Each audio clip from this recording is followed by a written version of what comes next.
The AI for Good Global Summit, convened by ITU, recognizes the joint responsibility of governments, the private sector, United Nations agencies, academia, and others to ensure AI reaches its full potential while preventing and mitigating harms. And it's a moment that calls for action. And today I'm calling on each of you to use this summit to help the world to better understand what kinds of regulations, what kinds of guardrails we need to put in place right now.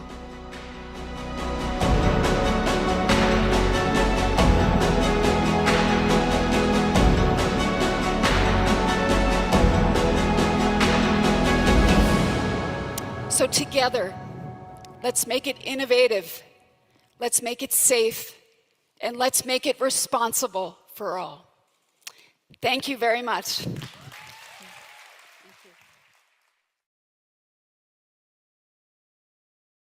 Welcome to AI for Good, the leading action-oriented, global and inclusive United Nations platform on AI.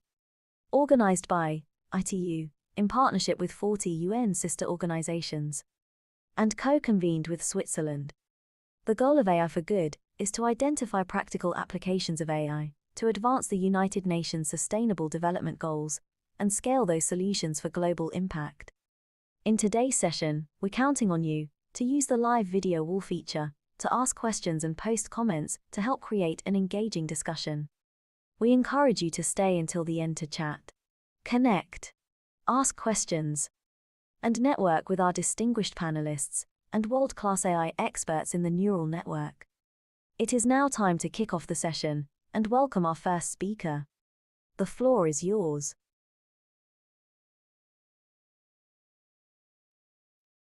Welcome everybody to this webinar on neurotechnologies, AI, and human rights. I am Ricardo Chavarriaga, head of the CLARE office, Switzerland, and I'm very happy to host this session. It's a collaboration between ITU and CLARE to discuss about some emerging technologies that have a close relationship with our brains, with our minds, and our cognitive capabilities. Today we'll be talking about neurotechnologies, which are technologies that allows the monitoring, the processing, and influencing the human brain. And by doing so can be a way to new therapies, to new cures for mental diseases. It can open the way for new ways of interacting with the environment and with others. And these are techniques that are getting out of the research laboratories and entering into potential solutions to real-world problems. These are technologies that have an increasing relation with artificial intelligence and other data-based technologies as well.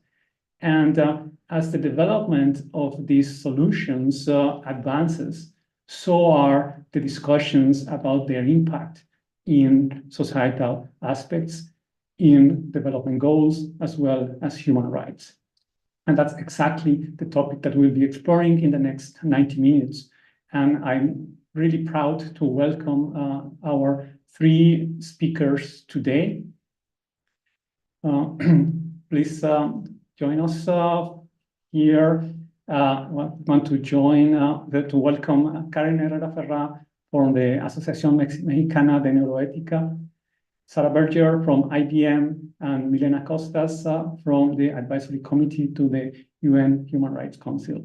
They will bring us certain perspectives on these issues from multiple stakeholders so that we can jointly identify the impact that these technologies have in human rights, as well as operational guidelines to make the best of these technologies and make them help ourselves to steer a better future.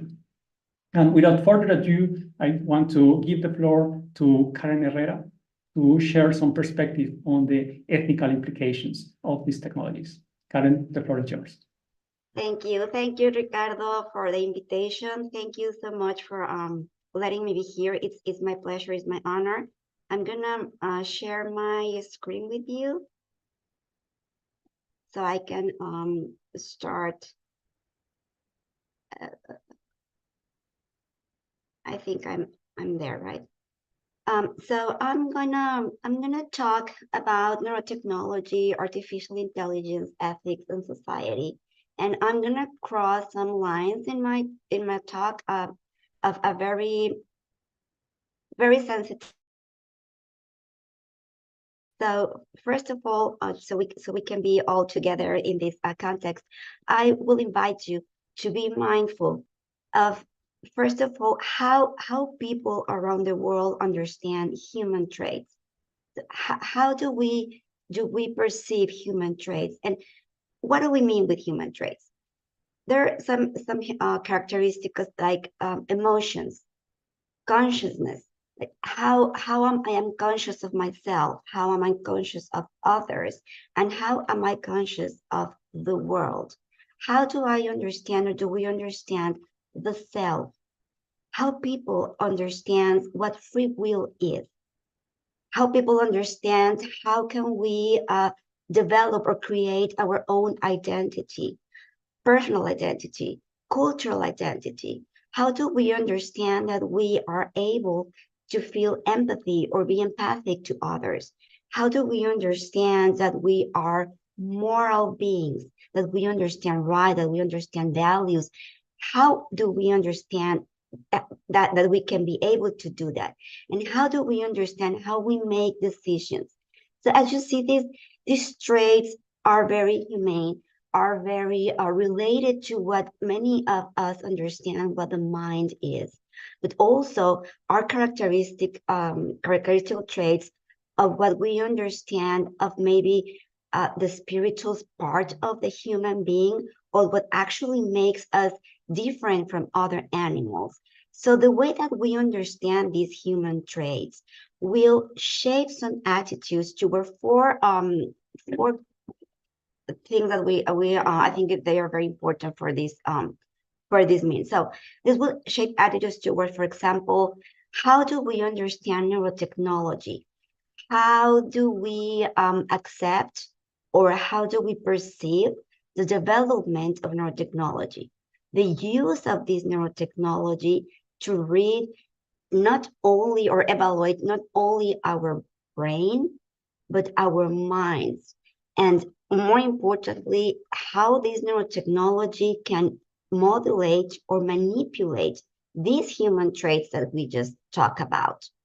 Also, it's very important to be mindful that the way we understand human traits will shape attitudes toward how we feel about these human traits being replicated in the form of artificial intelligence.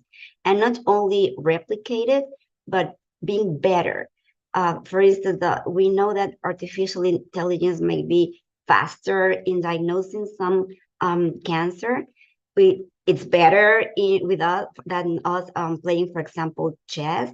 So how the world reacts about this artificial intelligence replication of human traits and being better than us.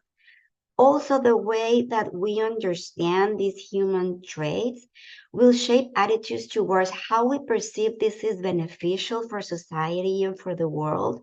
It will shape if we perceive some risks and some threats to the human condition.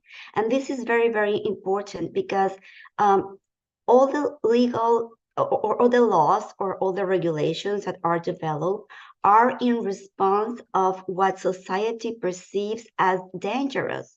So if we do not perceive risk, or if we do not perceive any threats, then this will impact directly in if we decide to develop policy making, and if we decide to do something to protect human rights.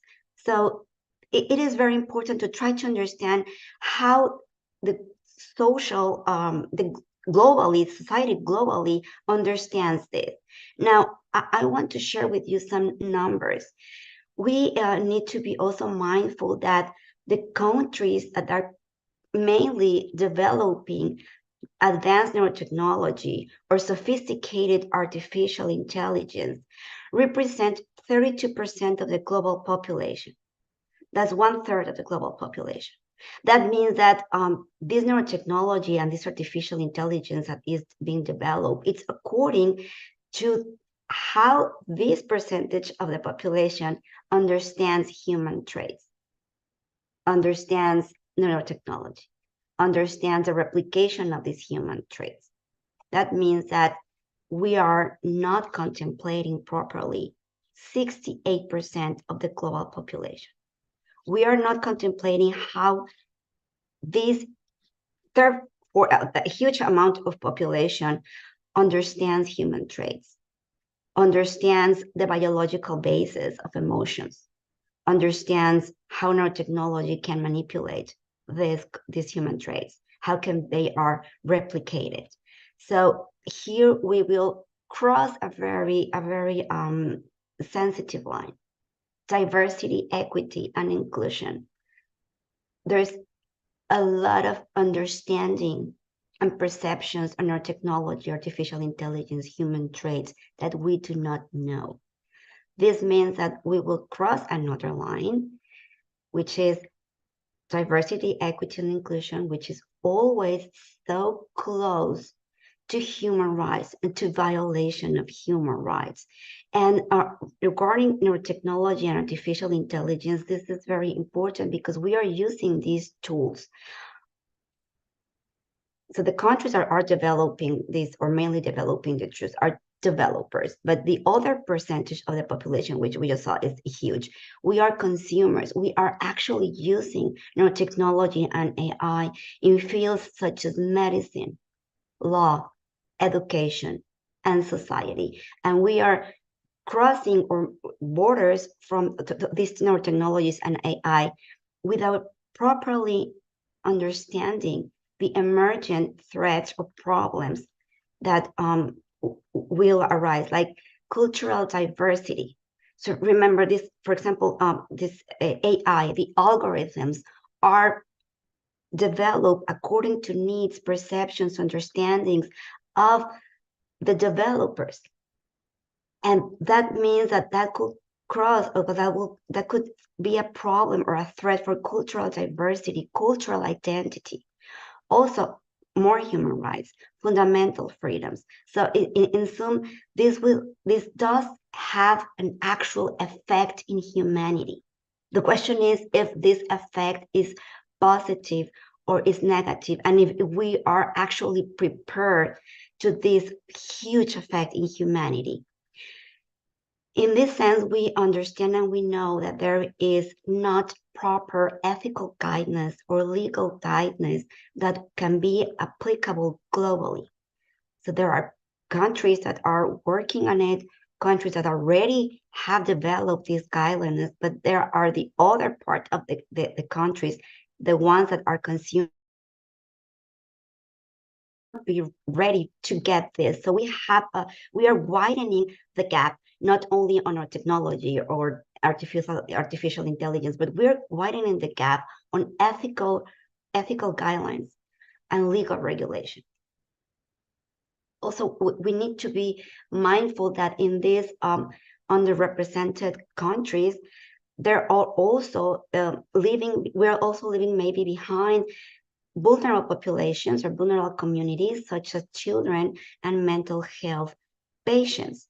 So we need to be together and to try to work on protection of, for example, mental privacy, mental enhancement, algorithmic bias, these new threats. So we need to work as a whole, but also we need to work locally. So if we are going to consume these products, we need to be responsible consumers, and we need to be prepared legally and ethically with proper guidelines that are congruent with our culture and our context. So, for example, in Mexico, Senator Alejandra Lagunes is working real hard to try to make public policy to be according to our context, culture, and constitution.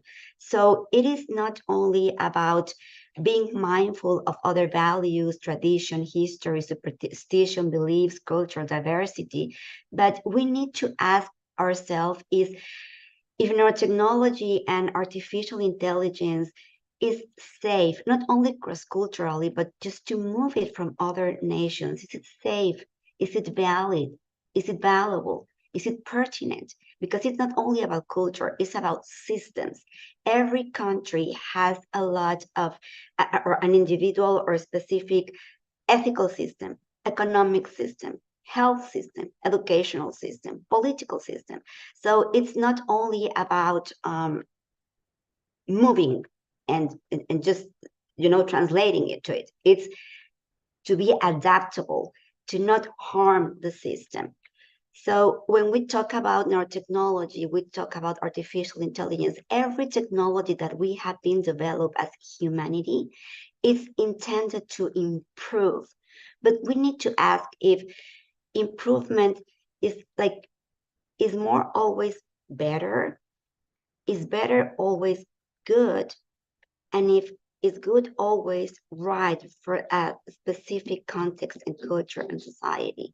So I believe that doing the right thing for humankind regarding neurotechnology and artificial intelligence is to anticipate, really anticipate, and address every perceived threat globally, because again, I believe we're not doing this as a whole. So we need to address threats that are global, and we need to do this together to achieve safety, to achieve inclusiveness, equity, and protection of human rights and fundamental freedoms.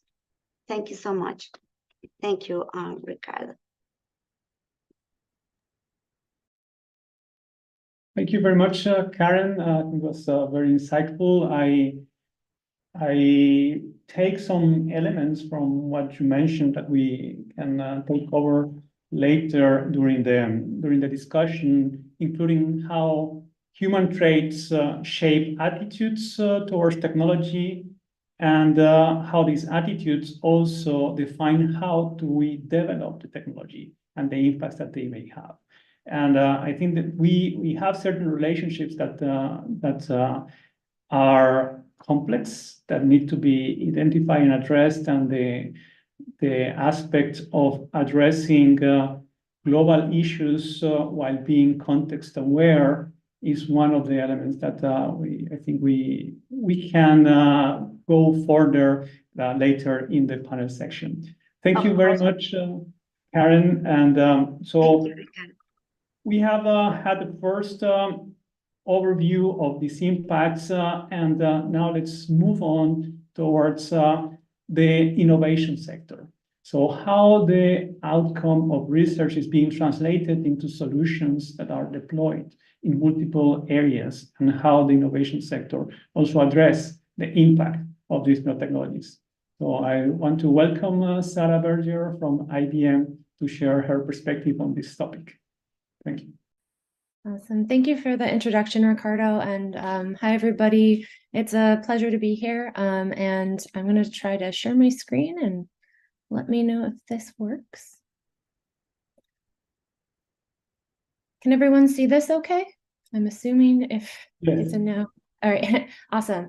So I'm going to give my perspective as a neuroscientist, AI scientist, and bioethicist working in the industry about these intersections of neurotech and AI. I do want to just make a point that all the content and the statements are my own, and they don't necessarily represent those of my employer.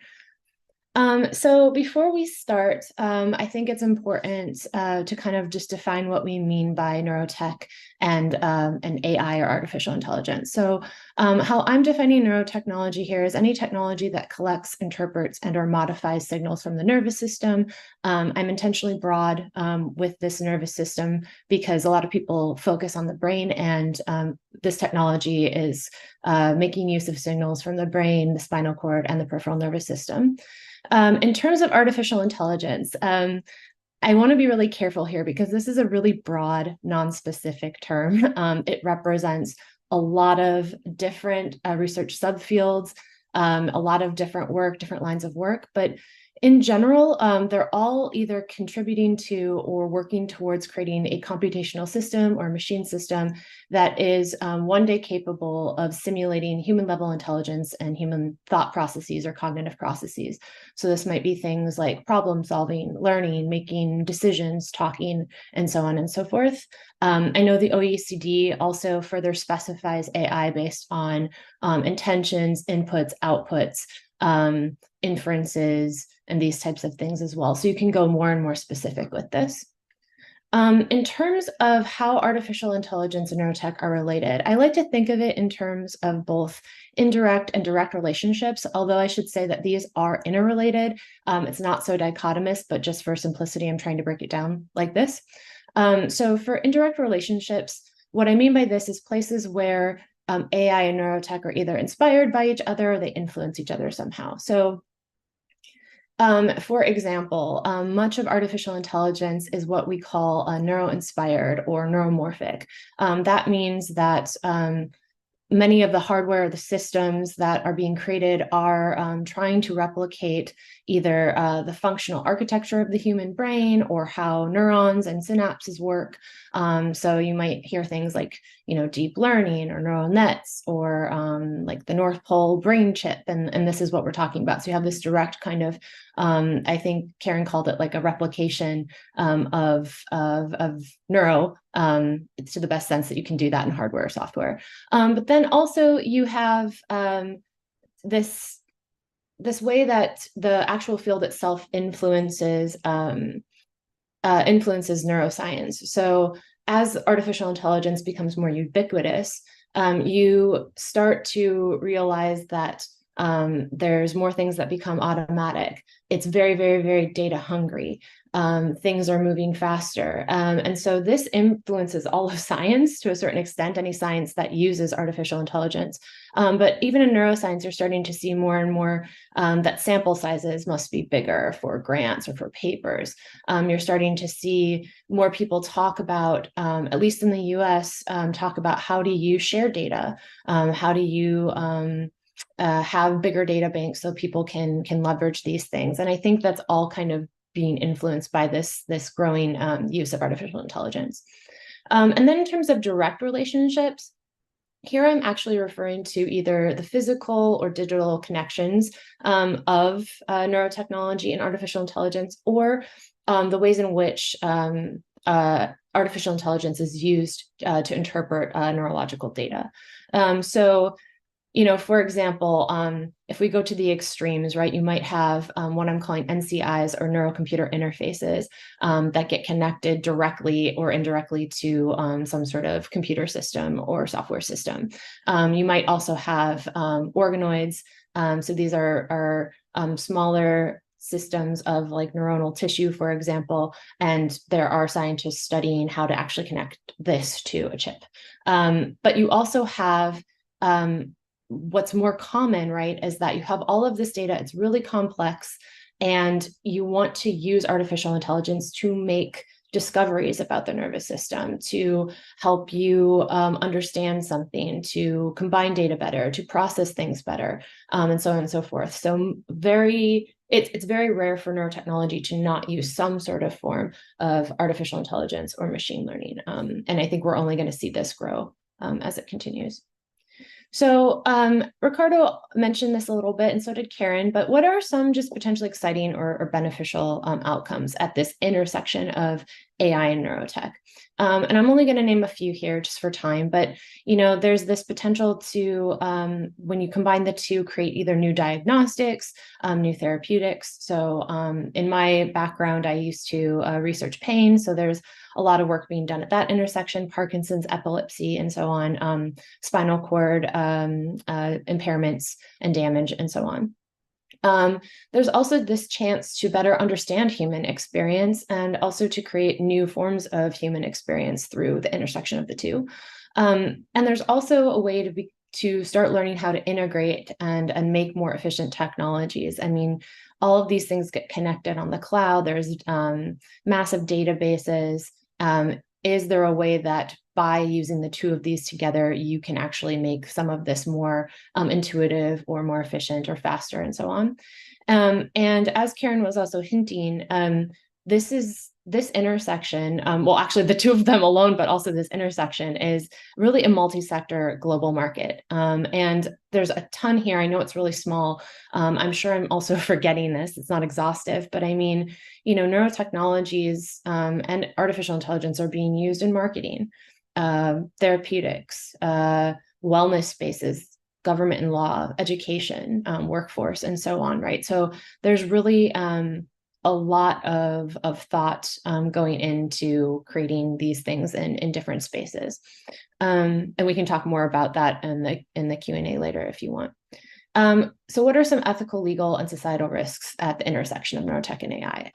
I don't want to belabor this too much because I think Karen did an awesome job talking about this, but I will pull up a few of these issues. This is from a recent paper by a colleague of mine and I.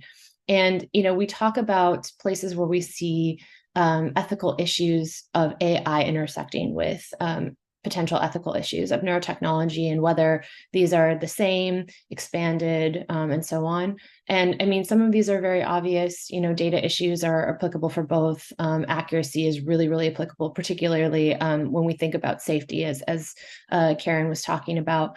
But there's also things that are a lot harder to define. Karen talked a lot about human identity, but there's so many different ways to think of human identity from a social perspective, a personal perspective, autonomy and agency. This gets really tricky as well. If you have some sort of neurotech device that's also connected to AI and it's modulating your behavior, let's say to stop Parkinsonian tremor. If you feel like you aren't yourself, how do you know what's causing that, right? Is that a natural progression of your diagnosis? Is that due to something going wrong with the device? How do you communicate this? So some of these things get really, really, really hard to define. The boundaries are really fuzzy. And the other thing I want to point out here is that there's a lot of people, and there's so much more. There are so many more organizations talking about this that I haven't listed.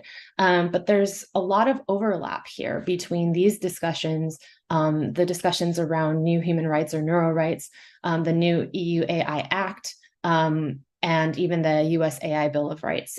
So, I'm just gonna, because it's right here in the middle, EU AI Act, it's like they're talking about cognitive and behavioral manipulation or classification and emotion recognition and biometrics. And all of these things, even if it's in the AI space, are directly applicable to the neuroscience space as well, in neurotech space. So, I think when we think about regulation and such, we're going to see a lot of things get co-regulated, or we're going to see sometimes even tensions between the two. So how do we address or mitigate these risks? I agree with Karen in terms of being as proactive as possible. And I also agree with her in terms of thinking about this from a global perspective. What I want to highlight here as well is that this takes a massive ecosystem, right? So today we're talking mostly about rights and maybe a little bit about like regulations and such, but this also requires standards, standards of practice, standards of terminology. I think that's going to be a huge one. It requires education and awareness of everybody involved in this ecosystem, right? So whether that's, tech developers and business leaders, whether that's the different civil society members, whether that's politicians and regulators, et cetera, like it's going to require a lot of effort to do this. It's going to require vast participatory methods in various communities, various populations, various social groups to get at some of the issues that Karen was talking about. It's going to require that we change our own practices and our own systems of doing research and also of doing healthcare or doing education, right? Again, Karen mentioned some of this as well. So there's not really any like one place of accountability. It really is going to, in my opinion, take an entire ecosystem approach. And with that, I'm done.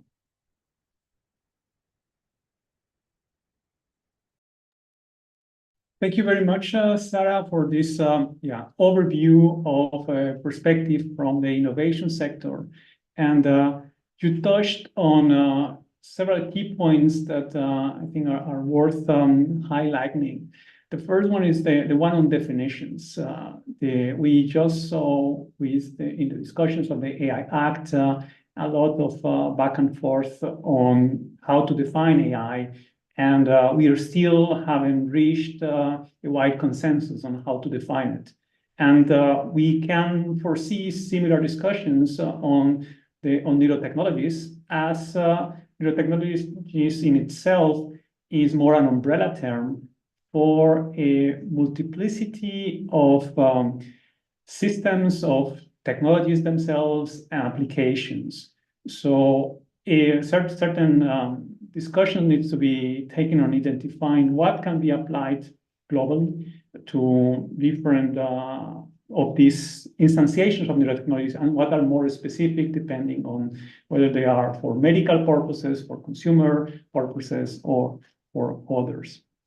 And another aspect that you mentioned is the need of an entire ecosystem being coordinated. It doesn't take a village, it takes a world to really address these elements, and these are issues that cannot be only addressed from a technical perspective, but also involving other elements, including policymaking.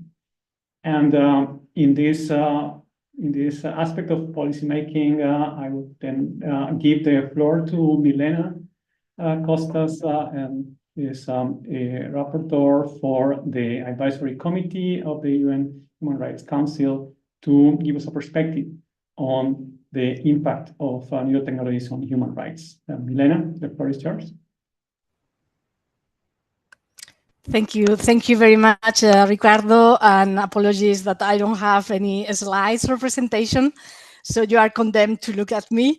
First of all, of course, I would like to thank the organizers, and particularly Ricardo Chavariaga, for inviting me to participate in this seminar. Needless to say that we are in a key moment of the debate about AI and neurotechnologies.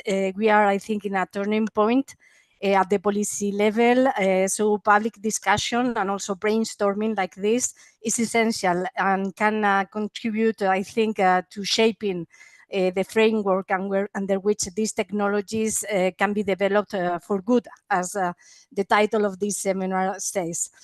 I would like to say that, as Ricardo mentioned, I'm UN independent expert. So as member of the advisory committee, I'm not representing the organization. I'm not representing the UN. So though I will provide my personal views. The first idea that I wanted to share is that far from what is commonly believed, human rights issues and norms can enormously contribute to scientific innovation and development.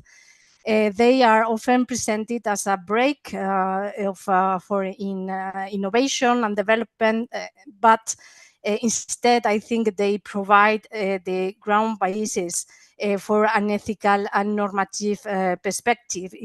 Precisely, they are aimed at ensuring that technological advancement is made in a way that promote the core values of our societies, and also that they are developed for the benefit of humankind. So this is, I think, one of the ideas that links also with my colleagues that have speak before me. As you know, these norms are often drafted in a very general terms and provide for a principled approach to the real life problems. So they have the capacity to direct public discussion towards the core issues and concerns, but also with a view of providing solutions. So I think this is concerns may often be seen as the red lines on one side, but at the same time, on the other side, I think it's important to see that they provide the means for the technological development to be better targeted towards what is more meaningful, needed, and useful for society. So also to contribute actively to the promotion of the human rights. For instance, talking about neurotechnologies, they will clearly contribute to the promotion of the right to highest attainable standards of health. But at the same time, we have to also be very conscious of the risk that entails, and for example, try or develop these technologies in a way that we avoid that they are used to foster actions that may lead to human rights abuses or violations, for example, by repurposing the brain data or by obtaining consent without fully informing the user about the side effects or potential rights risk of dependence from these devices, or for example also the possibilities that have been already mentioned for manipulation of the mental experience, that this can come from private actors, but also we have to bear in mind that this can include also public authorities. Regarding the topics that I perceive as the most urgent to be addressed, of course, you are aware, all of you, of the current advancement in research and also the first experience of implementation of these neurotechnologies, and they provide a clear hint of what are the main issues to be considered from a human rights perspective. And also it was mentioned that the scholars have been reflecting on this over the past years and have indicated several normative areas that should be addressed in first place. And also, they have coined this idea of this concept of neuro rights, pointing to specific areas that should be privileged by the regulation. I'm not going to go into the detail about the neuro rights issue. You know that they point to the privacy, mental integrity, algorithmic bias, but I would like rather to raise a collective or reflection on what measures should be taken in order to avoid that these technologies be used for certain non-desired purposes, such as surveillance and social scoring, or adding new forms of social discrimination, or produce other grave and foreseeable impacts on human rights.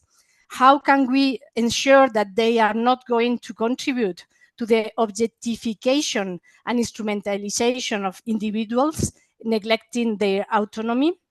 How can we avoid that these technologies impede a person's capacity for self-determination by altering the physical foundation of their mental processes and states?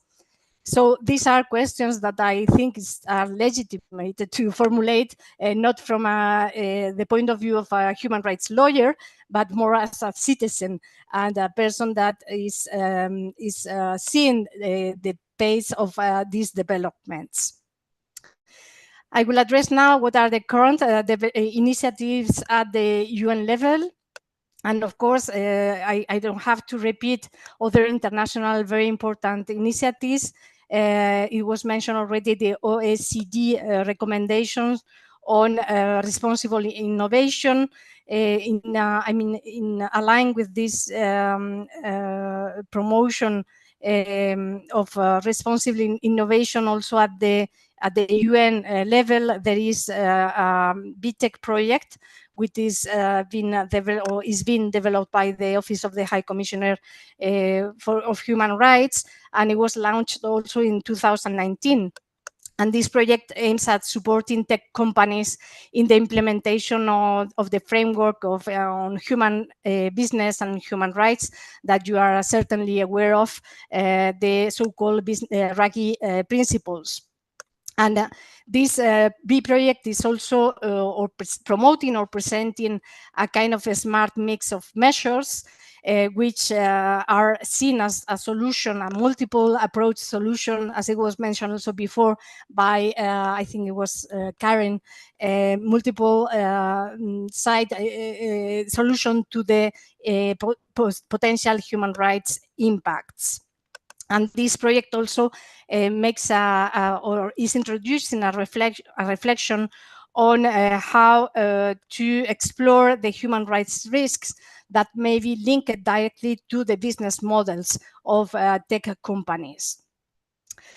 Regarding the standard setting process, the UNESCO has taken, as you know, the leading role, and they have produced a first analysis on the ethical issues and is working on a recommendation on Neurotech, which is expected to be presented in 2 years' time. And it's expected also to be very similar to the recommendation on AI that they produced or elaborated in 2021.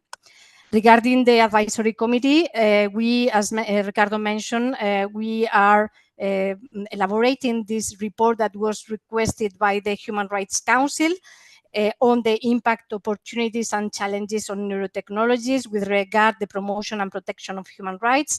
And in this regard, we are finalizing our second draft that will be presented in a public session in February next year. I would like to mention that we have distributed a questionnaire, and even if the the deadline is already over, I will very happy if some of the people from the audience are interested in contributing to this call. For sure, we will be admitting these inputs. I will finish referring to the main challenges for establishing a governance on neurotechnologies. And I think multi-level governance is required. I think we all agree on that. From the UN perspective, I would say that the UN can play an important role in 4 areas. I think the first is the policy level.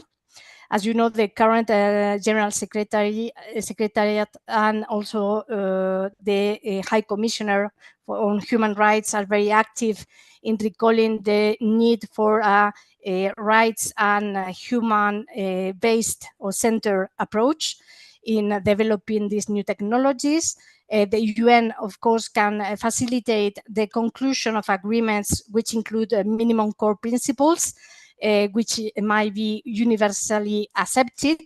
And I think a good example that we have is the negotiations around autonomous weapon system, and this also called the attention on the dangers or risks of the developing or use of these technologies at the military domain. The challenge here that I see is the need to preserve the multilateral approach when dealing with these questions of global relevance. The UN can also play a role at the normative level. For example, I think we can build on the recommendation that the UNESCO will produce. And for example, the Human Rights Council could adopt a resolution addressing the main issues and concerns and principles that should be taken into account in this area, in the area of neurotechnologies, and in this way help to have national approaches which are harmonized. The challenge here, I think, is the coordination between the different organizations and also to define common agendas and also common goals. The third area where I think UN can have a say, it's at the interpretative level. And here we have an extensive network of bodies, of human rights bodies, including the several UN committees and special rapporteurs who have the capacity to harmonize interpretations and provide recommendations to the states on how to develop the national practices, policies, and legislation which are aligned with human rights. And for me here, the challenge is to avoid the fragmentation or contradictory interpretations at the national level that may create a confusion on what is the scope of the more relevant rights which are at stake in this area.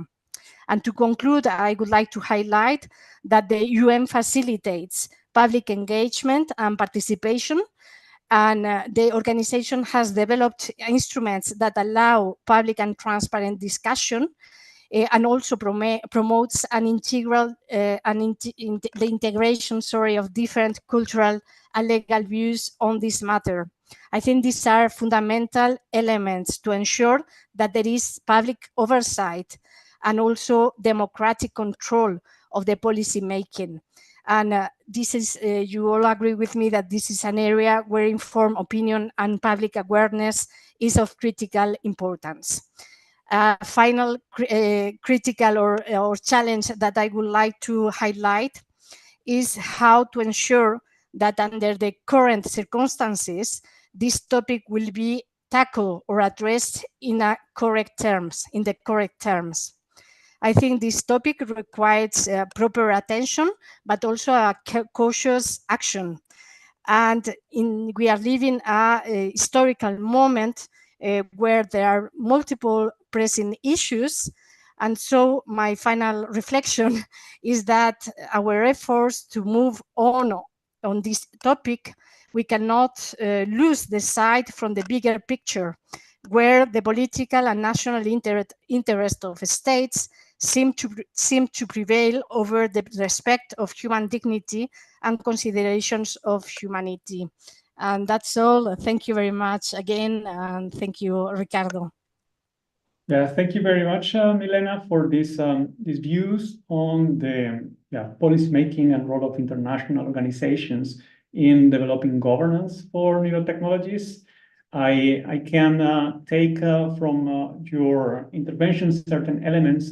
First of all is the current initiatives on identifying potential governance mechanisms. I guess that's something that is important to notice, that there are already ongoing activities looking at these issues, and they are under development, and it's important the involvement of the different stakeholders in these processes, because these processes require a multilateral engagement, a multi-stakeholder involvement, and I have to admit that sometimes that doesn't seem to be the case for multiple reasons. And I guess it's something that we can as well address in the panel that will follow.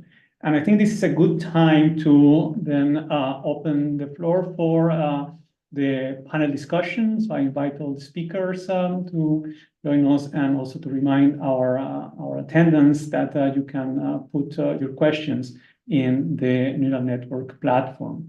So first of all, thank to the three of you for these enlightening presentations. And I will maybe start with a question. So you all refer to this interaction between neurotechnology and AI, the assessment of their impact and development of certain measures to steer them towards a public good or towards the intended purposes. And we are right in the middle of a lengthy process of developing governance for AI. So my first question would be then, how much of these impacts or risks that we see in the intersection of neurotechnology and AI are already covered in the existing efforts, or seem to go in the good direction in the existing efforts in the AI realm, and which are the gaps that require neurotech-specific actions? So any inputs on your side? So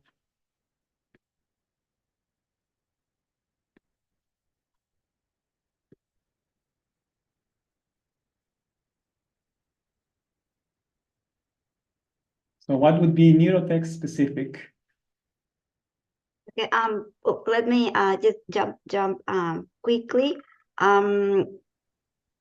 I believe that there has been, or we have been experiencing a lot of emergent issues and concerns regarding neurotechnology and AI that we weren't prepared to. There is global awareness, which is very good. And I think that all the efforts of neuro rights or extending the current human rights are a work in progress. I don't think this is that we're not doing anything. I think this is a work in progress, that academics, our scholars, governmental organizations and NGOs, we are all trying to address and to make sense of what is happening. And I think that we are working on trying to make sure that these possible threats to human rights is kind of an opportunity to strengthen this protection of human rights. There's a huge work in progress, and I do believe that doing, for example, this kind of efforts, trying to bring together a lot of perspectives is what is needed. And I believe that we are kind of on the right track. We might need to do it a little bit faster. But I think that those are like my concerns. I mean, there are concerns, global awareness, but we are working. I mean, we are trying to do everything, like, with all the domains and all the personal stakeholders involved, trying to make sense and trying to protect humanity. Mm-hmm. I would say, I think what always gets me kind of tripped up with questions like this is that, like, neurotech, AI, these things don't occur in a vacuum. So a lot of times, I think about like context of creation of these things, like who is developing, why are they developing, for whom are they developing, right? This intention, the context of creation, and then it's the application part. And so,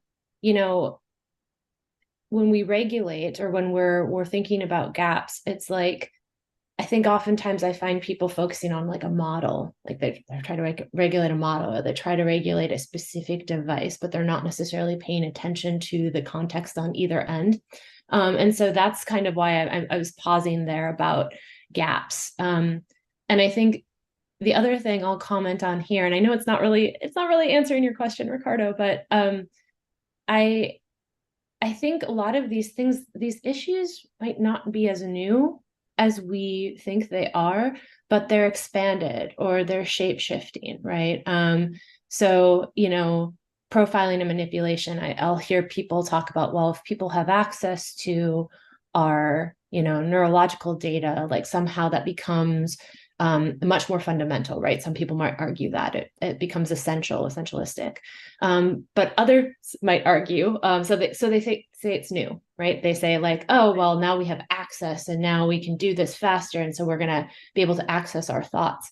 But so much of AI can also infer your behaviors, infer things, and so it's like, is it a gap or is it just extending? Is it something that now it's touching on something that maybe culturally or personally we understand a little bit more than nebulous kind of data and behavior and such? So I think for me, there's a lot that's going to be in common. And maybe there's some places where neurotechnology and neurological data and such brings forth like the importance of this issue overall for, who is creating technology, who's using technology, and so on. Mm-hmm. Yeah.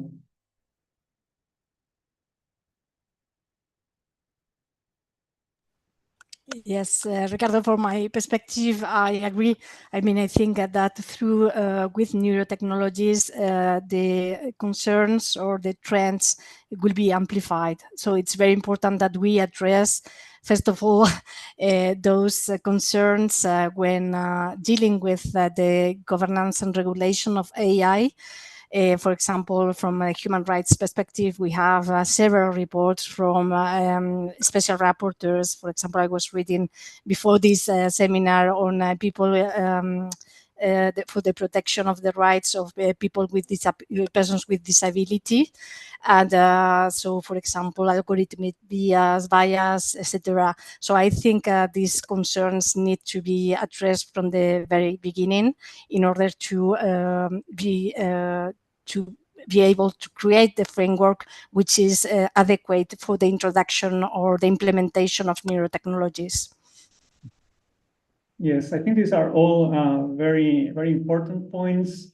And if I take out some elements, there are these transversal issues, and there are these intersections between not only technologies such as AI and neurotechnology, but also Other areas, as you mentioned, Milena, if we look at the human rights model of disability, is closely linked to the impact that this technology may have.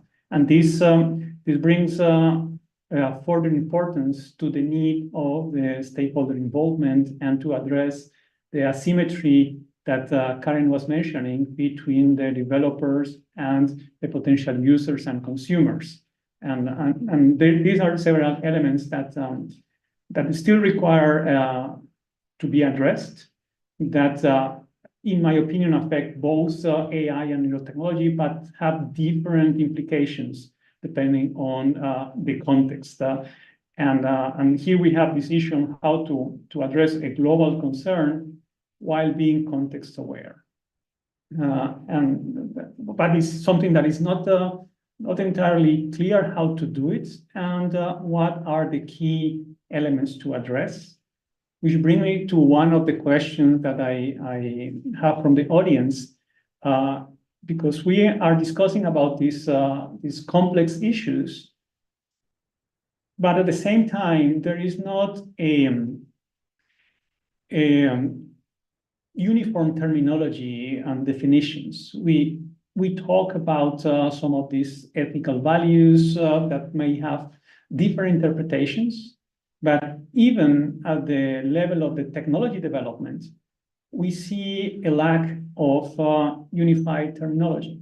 And some of us have been involved in these discussions on how difficult it is to compare the development of technology from multiple groups, countries, or areas, because there is this lack. So to what extent this is a roadblock to move forward, not only in technology, but also in governance development? And what are the levers to change this lacking?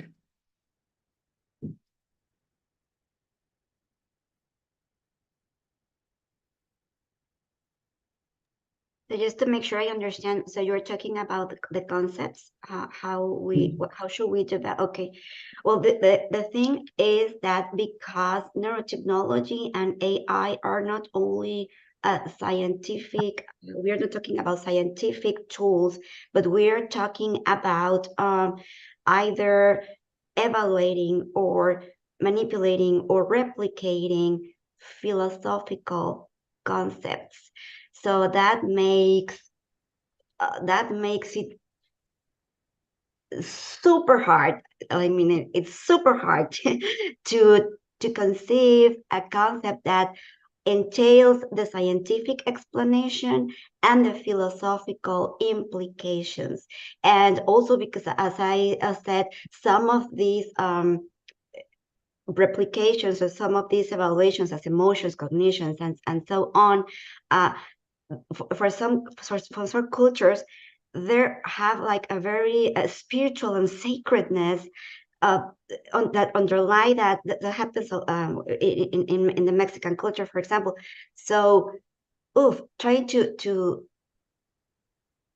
deliver a perfect concept, I think that's a very complicated. I think we need to understand that the understanding of these concepts might not be universal, and we need to be very clear on what scientifically or technically we mean with neurotechnology and AI, and broadly what philosophical implications it will take, like broadly. That's what I think. So I think we are in a big predicament here, trying to define those. Yeah, I would agree. I don't have much to add. It's how do you strike that balance between the two, and where can you be flexible and where can't you be? And I think about it from like a regulatory standpoint. It's like, if you don't, from like a technical side, you don't have some at least baseline terms you can start from, how the heck are you supposed to regulate this? People will find loopholes all the time. I mean, I know that this also happens in the rights department too, so people are always trying to interpret this and they will go around it. So it's kind of like, where do we need interpretation that can remain relatively stable for safety purposes? And then also, like, where, to Karen's point, is this more about like personal or community-based decisions? You know, that could be a little more flexible to whatever context it's in. I think this is very interesting, this differentiation between those concepts that require a clear definition and broad agreement on what do they mean. If we look at aspects such as safety, technological development, compliance with regulatory or legal frameworks, and other concepts or terms where actually trying to impose a definition might be actually harmful, because it might lead to imposing worldviews or imposing certain perspectives, and they will go in the opposite direction of balancing asymmetries. And I guess this is something that hasn't been that much explored in the development of these instruments, on basically deciding where do we stop looking for a well-defined method, and where this flexibility that you mentioned, Sarah, is not only helpful but also necessary. And just to add, it gets also to Karen's earlier point, which is who decides that? Like, you know, who are having those particular conversations, because that is a value judgment, right? Technologies are not neutral. Even those more technical decisions are not neutral. So it's like, if only 32% of the world is in conversation with this, then we also have to think about where those boundaries are set, who's deciding. Yeah, and here I have a reaction from the audience that says that yeah, if we try to talk about science and philosophy or law, that can create problems if we are not clear about where the intersection is meaningful and helpful, rather than confusing. Which also brings me to another question from the audience that is mentioned, that there have been listed a number of needs or givens, autonomy, respect, attention, and understanding these needs is the basis for the responsible development of these technologies. So the question is, to what extent are the technology developers and the policymakers informed by a deep understanding of the relationship between these emotional needs and our individual and collective mental health and well-being?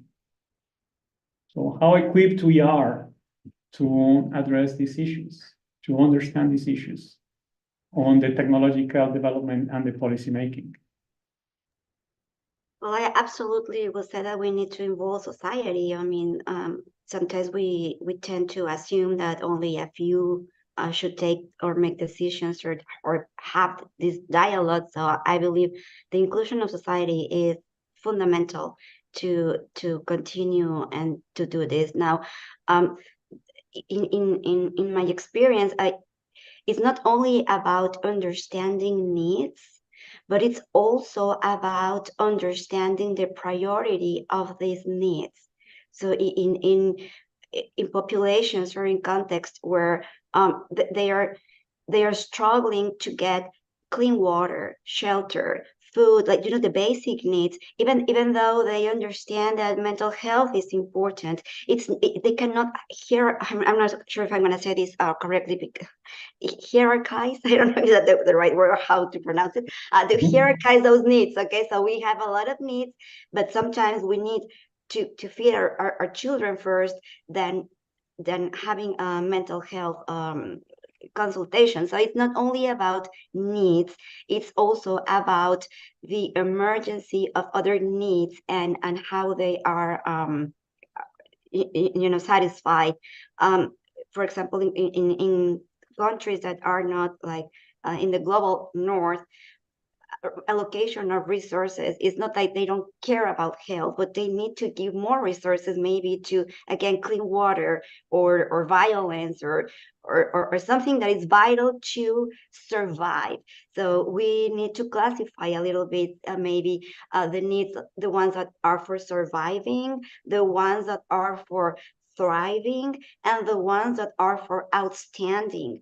So it totally depends. Again, this is why these numbers that I always try to make sure everybody's aware of. The 32% of the developers, they are absolutely starting in thriving and outstanding, while the other ones, we're just trying to survive. So we do understand the importance and the need of neurotechnology, of mental health, of mental well-being, but I mean the resources, and you know, it's complicated. So it's not only about the understanding needs, but also the emergency of satisfying these needs. Mm-hmm. Thank you. Maybe this is a mandatory question in this type of events where we discuss about developing governance. We hear often when we try to discuss about this that policymaking cannot cope with the advance of technology, that is too fast, or that if we regulate too early, too harsh, we will be preventing innovation and also limiting our possibility of addressing global needs with the use of this technology. So, and this is and at the same time, we heard about the need for an anticipatory stance in the development of these tools. So what can be done in a practical way to improve the development of governance of these technologies? And here, by governance, I'm referring to the different types of mechanisms, not only at the level of international law, but also at the level of domain-specific regulation or technical standards. So what would be your ideas about next actionable steps to move forward in the development of proper governance for neurotech and AI?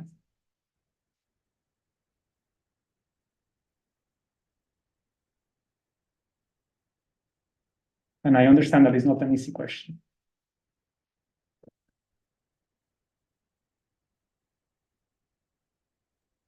So I can start again. This might be a non-answer, but I think we talk about having multi-stakeholder conversations, but what does that actually mean? I think we can do a better job at getting people who speak different kinds of expertise language in the same room discussing this, right? Because what often happens is you'll have a bunch of technologists that maybe they become aware of these things, maybe they talk to an ethicist or something, and they approach a problem, but they haven't considered regulation, or they haven't considered the business impacts, or they haven't considered, you know, and all of these, once you start talking or you go into the nitty gritty, people view it totally differently. So I think, and I believe Milena talked a little bit about this, this has to be kind of from the start to the extent that that's possible, right? How do you have these kinds of discussions as you're designing this technology or as you're designing a regulation and so on and so forth? I know this is happening to some extent, but I think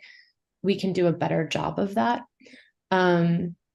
And I also think too, you know, governance can be both top down and it can be bottom up to a certain extent, right? It can be grassroots led. And so I think there's a lot that maybe it's coming from the standards community that, you know, technologists can do with their own practices to kind of advocate for change once they become aware of certain kinds of issues. Yeah. I totally agree with Sarah's point of view. I also believe that we need to make sure that everybody's understanding what why we want to regulate stuff. So, you know, like law is reactive. It will step or develop, create a regulation because it's a social concern. So as I said during my presentation, if society do not understand or do not know why we are concerned, because at the end, what we are concerned is about specific human rights that, unfortunately, you need to know a lot like to be formally educated to understand the profoundness of the threat or the implications. And maybe when you talk about autonomy, that may not have like, a lot of sense, not make a lot of sense to people, like what's autonomy, like understanding the true or cognitive continuity or a free will or stuff that it's not, there are words that are not in our daily language or in daily conversations. So if we education, as always, education, if we educate properly or help the society globally to understand why we are concerned, because society perceives AI, for example, like a lot of ChatGPT will help me to do this and that, and why you want to regulate it? Like, people usually do not see the threats that we are concerned about. So I think that the first thing we need to do is, if we want to involve society, we need to make sure that we are all understanding what is the concern of all of us and why we absolutely need the regulation, some kind of regulation. That's what If I may, Ricardo? Yeah, please. Yeah, I mean, how I see the governance issue from a human rights always perspective. I mean, I think, as it was mentioned, it is difficult because we have different approaches, different concepts, different terminology. But at the end of the day, I think the human rights framework is already embedded also at the national level in national constitutions. So we are aware of what are our rights, and these rights are already used by us vis-a-vis our states. So I think this is an overarching framework provided by international law and also in national law, the human rights approach. This provides, I think, a common language to start, like a starting point for the common conversation on these issues.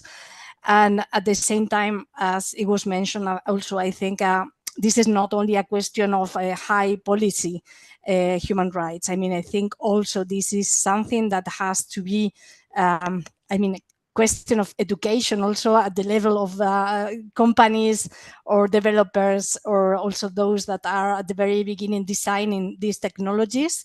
And I think that this exchange in between experts in different fields are really extremely necessary. I'm learning a lot, like dealing with this from the human rights perspective, but interacting with other people with a lot of knowledge on other areas. So I think that this is what it has to happen. I'm aware about this self-regulation approach. And of course, I know that this consideration, ethical and human rights, are already part of the, of the work of the developing of these technologies. And there are also ethical codes of conduct, I think. But at the same time, I think that what we need from a more practical point of view is like more practical tools in order to help to make this assessment in a more concrete manner, in order to allow development on one side, but at the same time avoid that these technologies may be used, misused, or abused, or used for committing human rights violations. So I think, as it was mentioned before, education is key also here, and also also not only self-regulation, but also self-responsibility, and be aware of the whole picture, and also that we are also responsible of our actions and policies. Thank you very much, Milena.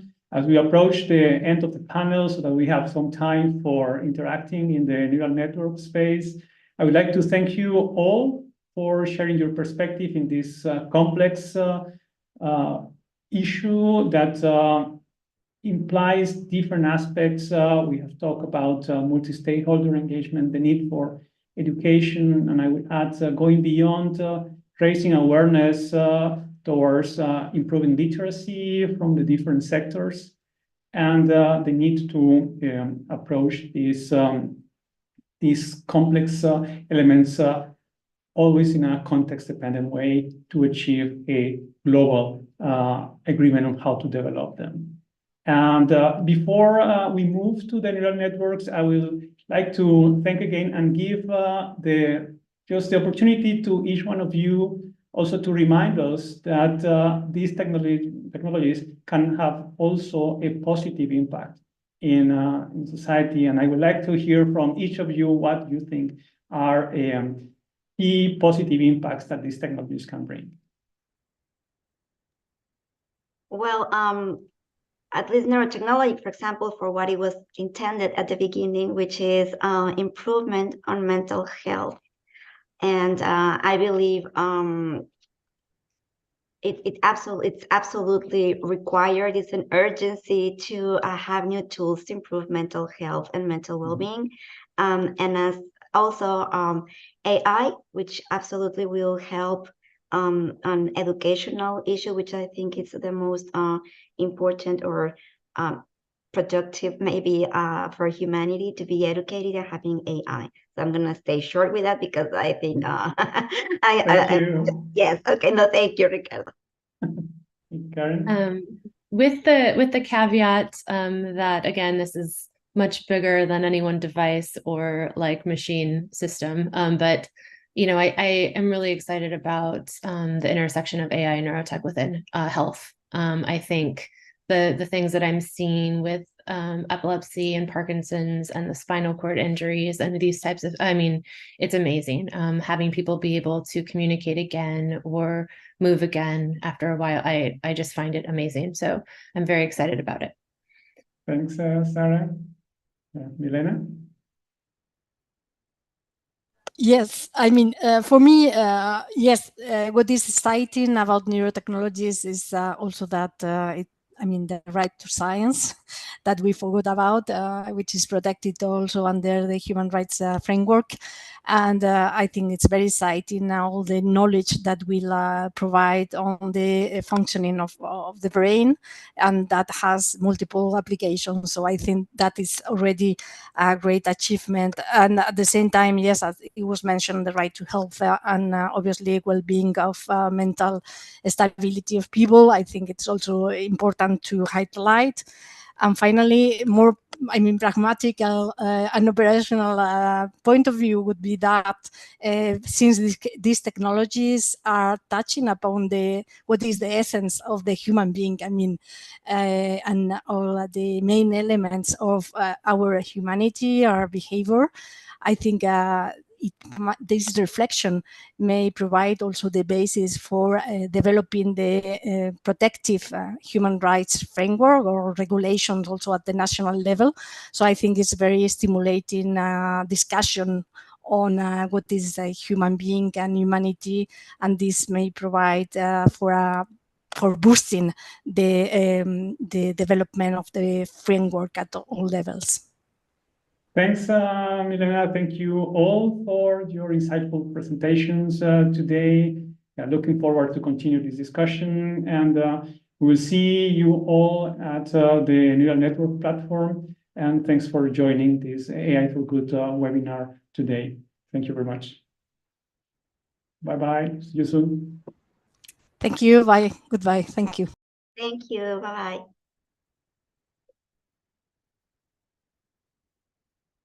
Thank you for participating in today's AI for Good session.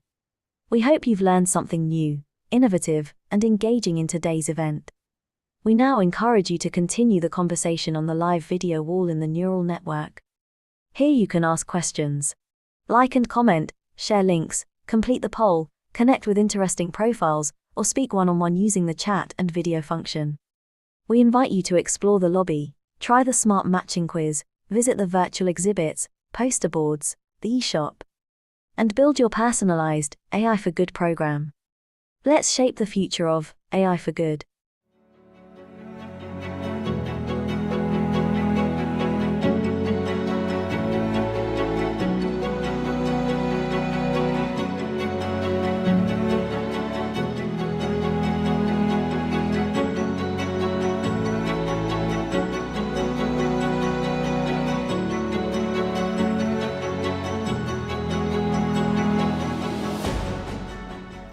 The AI for Good Global Summit, convened by ITU, recognizes the joint responsibility of governments, the private sector, United Nations agencies, academia and others to ensure AI reaches its full potential while preventing and mitigating harms.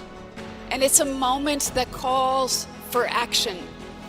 And today I'm calling on each of you to use this summit to help the world to better understand what kinds of regulations, what kinds of guardrails we need to put in place right now.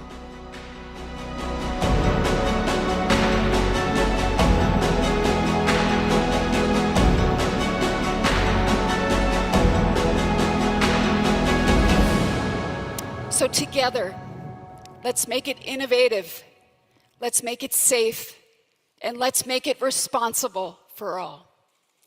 Thank you very much.